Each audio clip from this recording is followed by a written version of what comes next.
नमस्ते, मैं doctor Zuber Khan, assistant professor geography, government college Bundi आपका स्वागत करता हूं बीए पार्ट प्रथम वर्ष भूगोल की कक्षा में। इस कक्षा में हम पर्यावरण भूगोल का अध्ययन करते हैं। पिछले अध्यायों में हमने पर्यावरण के बारे में पढ़ा, मानव पर्यावरण अंतर संबंधों के बारे में जाना। इस अध्याय के अंदर ये यूनिट द्वितीय का प्रथम अध्याय है। इस अध्याय के अंदर हम खास तौर से पारिस्थितिकी तंत्र के बारे में पढ़ेंगे। सबसे पहले हम पारिस्थितिकी तंत्र के अर्थ को समझेंगे, उसकी परिभाषा के बारे में पढ़ेंगे, फिर पारिस्थितिकी तंत्र के प्रकार के बारे में पढ़ेंगे और अगले अध्यायों में हम पारिस्थितिकी तंत्र का विस्तृत रूप से अध्ययन करते चले जाएंगे। इसी क्रम में आज हमारा पहला अध्याय है पारिस्थितिकी तंत्र का अर्थ व परिभाषा।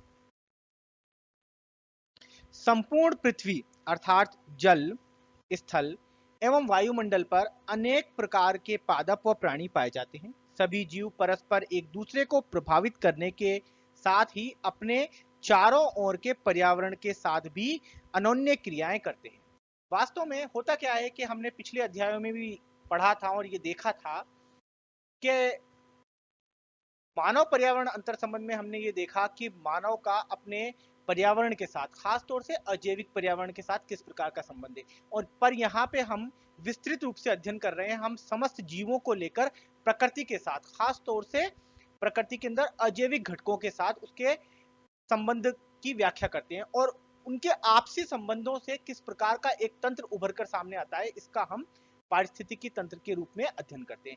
अब वास्तव में होता क्या है, जैसे कि बताया गया है कि स्थल, जल, चाहे वायुमंडल, ये तीनों ऐसे मंडल हैं जो अजैविक घटक हैं, अजैविक रूप से हैं, प्रकृति के अजैविक तत्वों से निर्मित घटक हैं। चाहे वो स्थल मंडल हो, चाहे वो जलमंडल हो, चाहे वो वायुमंडल हो। पर इन तीनों मंडलों में ही, चाहे वो स्थल मंडल के क्षेत्र में हो, जलमंडल के क्षेत्र में हो और वायुमंडल के क्षेत्र में हो, विभिन्न प्रकार के जीवों का आवास पाया जाता है। चाहे वो जलीय जीव हो, चाहे वो स्थलीय जीव हो, और कुछ बहुत ही सूक्ष्म प्रकार के जीव जो वायु में विलगित अवस्था में भी पाए जाते हैं और वायु में निवास करते हैं, उस समस्त क्षेत्र को हम जैवमंडल के नाम से जाते हैं।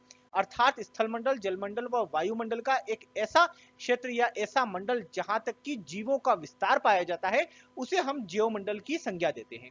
तो वास्तव में जैवमंडल एक वृहद पारिस्थितिकी तंत्र के रूप में कार्य करता है। अब जैसा कि इन तीन पंक्तियों से हम समझते हैं कि पृथ्वी पर ऐसा क्षेत्र जहां पर विभिन्न प्रकार के जीव निवास करते हैं, वो जीव अपने चारों ओर के पर्यावरण या वातावरण के साथ अनोन्य क्रियाएं करते हैं। अनोन्य क्रियाओं का तात्पर्य इंटरेक्शन से है, अर्थात वो अजैविक पर्यावरण, उनके चारों ओर जो वातावरण पाया जाता है या विभिन्न प्रकार के अजैविक तत्व पाए जाते हैं, वो उन समस्त जीवों को प्रभावित करते हैं और साथ में वो समस्त जीव भी उसको प्रभावित करते हैं। तो एक दूसरे को प्रभावित करने की ये अंतःक्रिया अनन्य क्रिया कहलाती है और इससे एक तंत्र का निर्माण होता है जिसे हम पारिस्थितिकी तंत्र या इकोसिस्टम के नाम से जानते हैं। चलिए इस विषय पर हम आगे बढ़ते हैं और विस्तृत रूप से देखते हैं। किसी भी क्षेत्र में पाए जाने वाले जीव समुदाय और पर्यावरण के कारक संरचना एवं कार्य की दृष्टि से एक तंत्र के रूप में कार्य करते हैं, जिसे पारिस्थितिकी तंत्र कहते हैं। किसी भी क्षेत्र में पाए जाने वाले जीव समुदाय से तात्पर्य है सभी सजीवों से। अब सभी सजीवों के अंदर विभिन्न प्रकार के जीव जो गति करते हैं और विभिन्न प्रकार के वनस्पति जीव, वनस्पति भी सजीवों के अंदर सम्मिलित किए जाते हैं। तो विभिन्न प्रकार के वनस्पतिक और जैविक समूह को हम उस क्षेत्र विशेष का जीव समुदाय कहते हैं। वो जीव समुदाय अपने चारों ओर पाए जाने वाला पर्यावरण, खास तौर से अजैविक पर्यावरण, पर्यावरण के अजैविक घटक, जिसके अंदर हम कैसी बात करेंगे, चाहे वो स्थल मंडल के घटक हो, चाहे वो जलमंडल के घटक हो, चाहे वो वायुमंडल के घटक हो, वो आपस में मिलकर एक तंत्र का निर्माण करते हैं और एक दूसरे को प्रभावित करते हुए एक सुचारू रूप से चलने वाली प्रक्रिया का निर्माण करते हैं। और इस सुचारू रूप से चलने वाली प्रक्रिया को हम तंत्र कहते हैं और क्षेत्र विशेष के तंत्र को हम पारिस्थितिकी तंत्र के नाम से जानते हैं। पारिस्थितिकी तंत्र या इकोसिस्टम शब्द का सर्वप्रथम प्रयोग अंग्रेज पारिस्थितिकीविद A.G. टांसले ने 1935 में किया, किंतु इस विचारधारा का अस्तित्व काफी पुराना है। वास्तव में जब हम बात करते हैं पारिस्थितिकी तंत्र, तो पारिस्थितिकी जो तंत्र है वो अंग्रेजी भाषा के इकोसिस्टम शब्द से निकलकर बना है।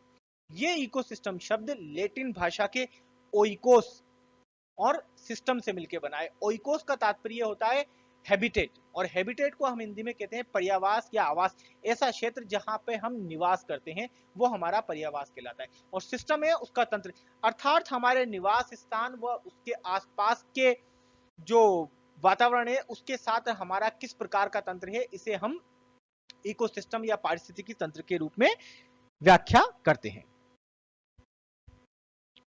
पारिस्थितिकी तंत्र को अनेक विद्वानों ने परिभाषित किया। उनमें से कुछ विद्वानों की परिभाषाएं निम्न प्रकार हैं। वातावरण के सभी जैविक और अजैविक कारकों के एकीकरण के फलस्वरूप निर्मित तंत्र को पारिस्थितिकी तंत्र कहा जाता है। एजी टांसले, जिन्होंने सबसे पहले पारिस्थितिकी तंत्र शब्द दिया 1935 में, उन्होंने पारिस्थितिकी तंत्र की जो परिभाषा दी वो ये कहा कि वातावरण के जैविक व अजैविक कारकों के एकीकरण के फलस्वरूप जो तंत्र निर्मित होता है उसे हम पारिस्थितिकी तंत्र कहते हैं। अब वातावरण कहें या पर्यावरण कहें, एक ही बात है।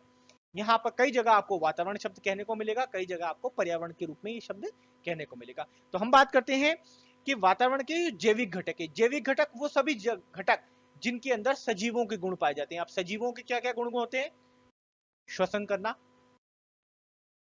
उत्सर्जन करना, प्रजनन करना और वृद्धि करना। ये 4 गुण सजीवों में पाए जाते हैं। श्वसन करना, सभी सजीवों को जीवित रहने के लिए श्वसन क्रिया करनी होती है। सभी सजीव श्वसन करते हैं। उत्सर्जन करना, उत्सर्जन के बाद जो भी हम अंदर इनटेक करते हैं, हमारी बॉडी के अंदर लेते हैं, चाहे हम मुख से लें, चाहे हम श्वास के रूप में रहे, उसका पुनः उत्सर्जन करते हैं। चाहे हम श्वास के रूप में उत्सर्जन करें या मलमूत्र के रूप में उत्सर्जन करें या विभिन्न प्रकार से उत्सर्जन करें, वो उत्सर्जन की क्रिया में आता है। तीसरा होता है प्रजनन करना। सभी प्रकार के सजीव, चाहे वो वनस्पतिक प्रकार के हों, पेड़ पौधे हों या विभिन्न प्रकार के जीव हों, एक कोशिकीय से लेके मानव तक, सभी जीव संतानोत्पत्ति कर अपने वंश का विस्तार करते हैं। इसे प्रजनन की क्रिया के अंदर रखा जाता है।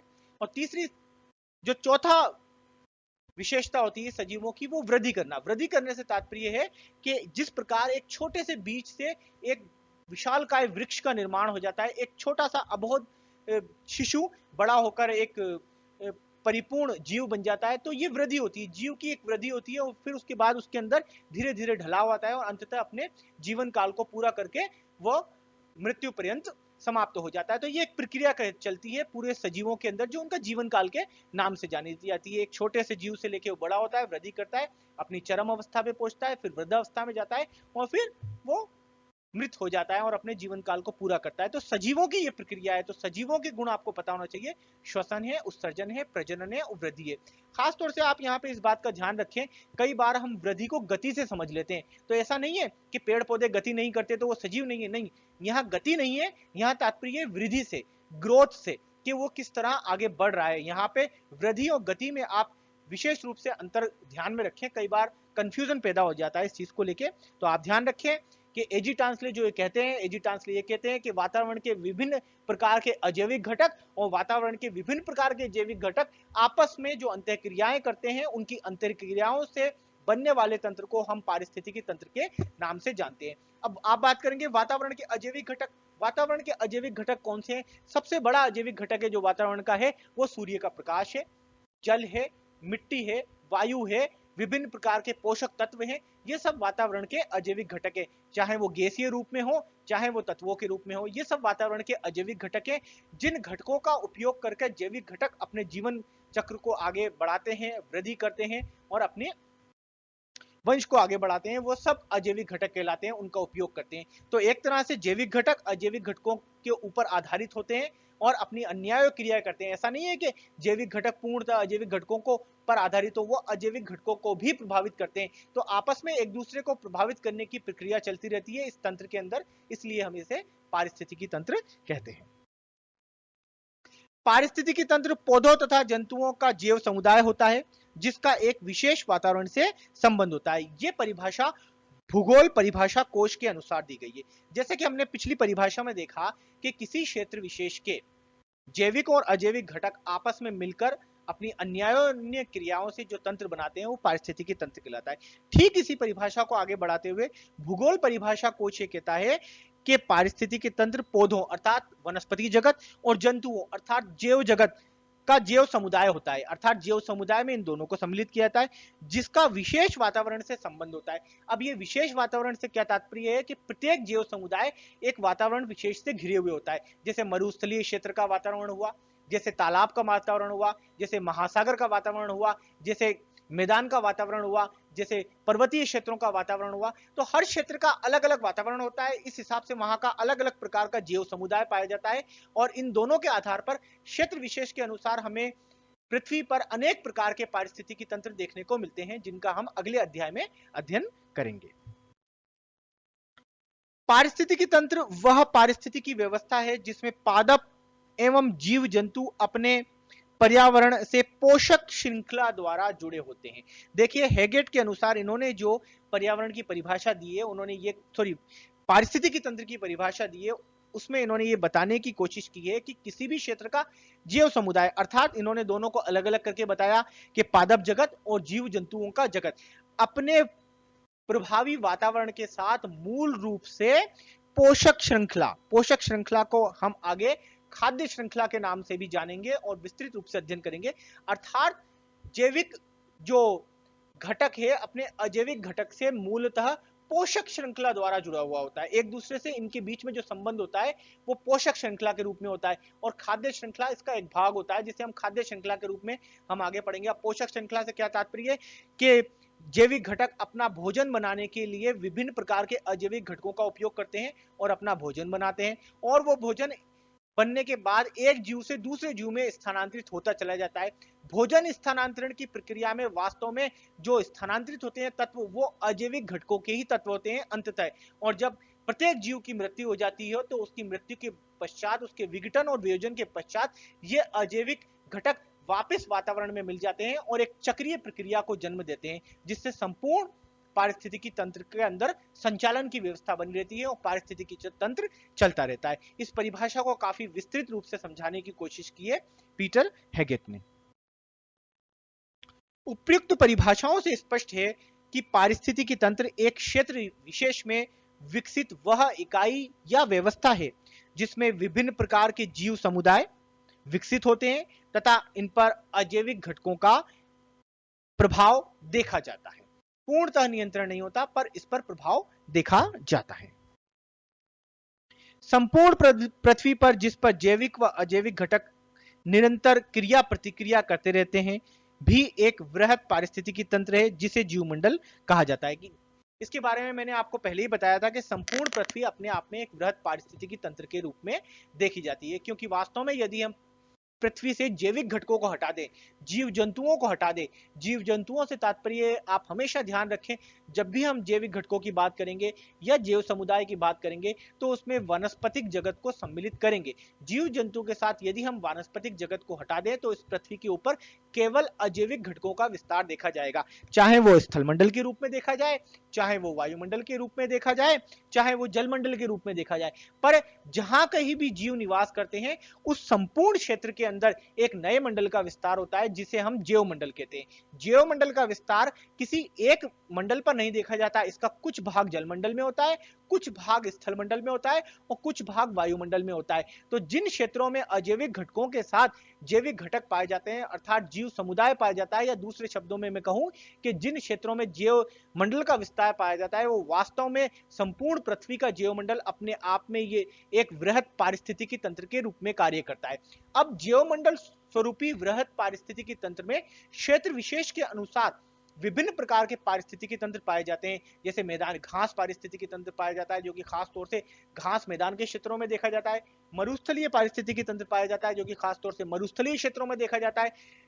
महासागरीय पारिस्थितिकी तंत्र महासागरीय क्षेत्रों में पाया जाता है। और एक सबसे छोटे एक इकाई के रूप में यदि हम एक संगठित इकाई के रूप में सबसे छोटे पारिस्थितिकी तंत्र की कल्पना करके देखना चाहें तो तालाब पारिस्थितिकी तंत्र के रूप में करके देख सकते हैं कि एक छोटे से तालाब विशेष के अंदर वहां का अपना एक विशेष पारिस्थितिकी तंत्र पाया जाता है जो कि उस तालाब विशेष में मिलने वाले या उसके आसपास के मिलने वाले अजैविक घटकों के साथ वहां पे मिलने वाले जीवों की अन्योन्य क्रियाओं से उत्पन्न होता है। तो वास्तव में इस अध्याय में हम ये देख चुके हैं कि पारिस्थितिकी तंत्र का अर्थ किसी भी क्षेत्र विशेष के अजैविक घटकों और उस क्षेत्र के जैविक घटकों के मध्य अनन्य क्रियाओं से उत्पन्न होने वाले तंत्र से होता है, जिसमें अजैविक घटक जैविक घटकों को प्रभावित करते हैं और जैविक घटक अजैविक घटकों को प्रभावित करते हैं और दोनों की अंत्य क्रियाओं से वहां एक तंत्र का विकास होता है और तंत्र निरंतर चलता रहता है। इसे हम पारिस्थितिकी तंत्र कहते हैं। धन्यवाद, ये वीडियो आपने अंत तक देखा। अगले अध्याय में हम नए वीडियो के साथ जल्द ही मिलेंगे।